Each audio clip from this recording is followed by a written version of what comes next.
काय परिस्थिती आहे सध्या? सोमवारी सकाळी आम्ही 6:30 वाजेपर्यंत इथे पूर्ण रस्ते एवढा होता आणि याचे सर्व रस्ते बंद झाले होते. पूर्ण रेल्वे लाईन जाण्याचा मायक्रोचा रस्ता बंद होता. पूर्ण स्टेशनला पाणी.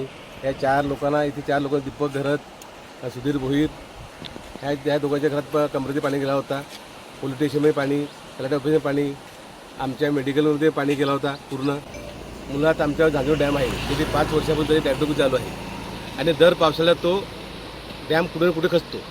त्या खचणीमुळे पाणी अचानक एवढा असं पाण्याचा प्रवाह जो आहे तो पूर्ण ह्या नदीला येतो.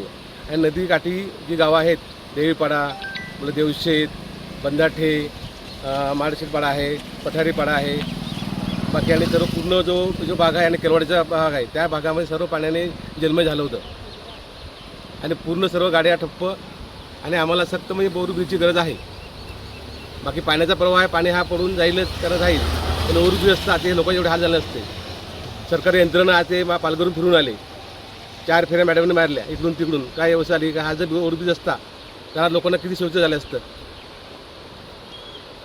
आता सध्या काय परिस्थिती आहे?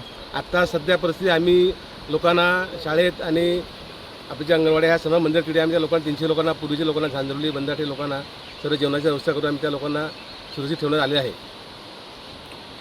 प्रशासनाला काय आवाहन करायला लागेल? प्रशासनाला आव्हान एवढं करू, आता आम्ही जो हे आहे प्रशासनाला जो आमचं ब्रिजचं काम आहे तेच आम्हाला झालं पाहिजे.